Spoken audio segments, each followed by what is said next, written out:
या फांसीवादी शक्तियां पराजित हों, वो हाशिए पर चली गई। लेकिन जो पूरी दुनिया में साम्राज्यवाद का जो तो 20वीं शताब्दी के शुरुआत से ही लेनिन ने कैपिटलिज्म का एसेस ऑफ कैपिटलिज्म में कहा है, वहां से हम मानते हैं 20वीं शताब्दी के शुरुआत से ही साम्राज्यवाद का युग, और उसमें जो बड़ी पूंजी बहुत प्रतिक्रियावादी भूमिका, वो साम्राज्यवादी पूंजी हो, बहुराष्ट्रीय कंपनी हो, विकसित पूंजीवादी देशों की पूंजी बड़ी पूंजी हो कि भारत जैसे पिछड़े हुए देश की। उस बहस में हम नहीं जाएंगे कि इसको एकाधिकार पूंजीपति का देने से संतोष कर लेना चाहिए कि यहाँ की बड़ी पूंजी साम्राज्यवाद का सबसर्विएंट है, उससे उसका सही चित्रण होगा। इसके बहस की यहाँ जरूरत नहीं है। लेकिन इतना तो तय है, हम सब लोग मानते हैं कि जो इंग्लैंड, अमेरिका, फ्रांस और जर्मनी की जो बड़ी पूंजी है, एकाधिकार की जो पूंजी जो है, और यहाँ की जो पूंजी, ये तो सबसर्विएंट है, कंप्रोमाइजिंग है, उसके सामने दंडवत करते हैं, सर झुकाते हैं, अपने फायदे के लिए कंप्रोमाइज करते हैं। तो दोनों एक ही नहीं, लेकिन यह यहाँ का विषय नहीं।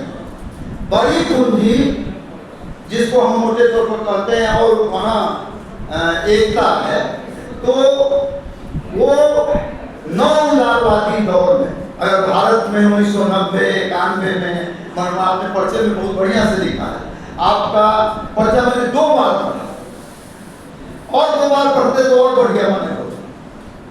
तो आपका जो पर्चे में जो बातें कही गई हैं, उसको मैं बूढ़ा हो गया हूँ, 70 वर्ष के करीब उम्र है, लेकिन 70% तो समझ में तो आ गई कि उसमें क्या बात कही गई। तो उसमें बढ़िया से चित्रण किया गया। कुछ बात जहाँ माने अटकता है, लगता है कि वो मैं नहीं कहूँगा, अलग से जो साथी हैं उनको कहूँगा। ऐसे जब बात आ गई है कही देता है नहीं। मैं बहुत खोज रहा था कि किसान के बारे में कुछ बात है कि नहीं। एक जगह संयोग से किसान आंदोलन मिला, मैं संतुष्ट हो गया।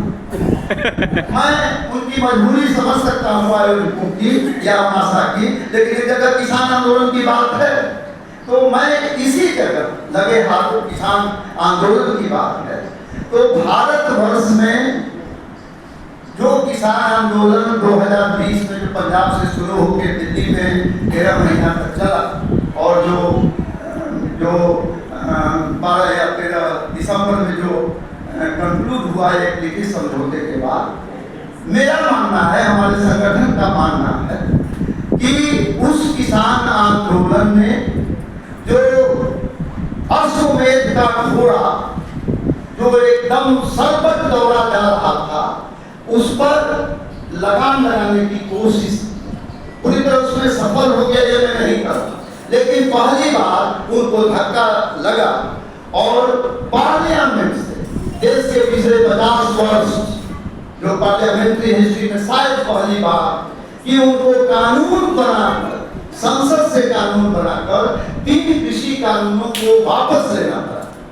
और इसमें भी विभेद नहीं है कि भारतवर्ष में जो अंग्रेजों ने परमानेंट सेटलमेंट या रैयतवाड़ी या जो महलवाड़ी व्यवस्था लागू की, और वो जो रैयतवाड़ी वाला वो जो तीनों जो इलाका है, पंजाब और हरियाणा और पश्चिमी उत्तर प्रदेश, उसमें वो किसान भी सक्रिय थे, 10, 20, 25, 30, 40 बीघा वाला, जिनको आमतौर पर बिहार में हम जमींदार कह देते हैं। भूस्वामी को बहुत कृपा करेंगे तो भूस्वामी कहेंगे, नहीं तो जमींदार कहेंगे, सामंत कहेंगे, और क्या क्या नहीं कहेंगे, क्योंकि उनकी क्रूरता हम लोगों ने भोगी। सुबह बंगाल का जो जमींदारी व्यवस्था है, जिसमें 1 दर्जन लैडर था जमींदारी का, उसमें हम लोगों ने भोगा। तो वहाँ वो लोग भी, और उसके बावजूद भी कॉर्पोरेट के खिलाफ, बड़ी पूंजी के खिलाफ, साम्राज्यवाद के खिलाफ, और जो खेती किसानी को चौपट करने का उनका अभियान था, उसमें उन्होंने उनको धक्का दिया। मजदूर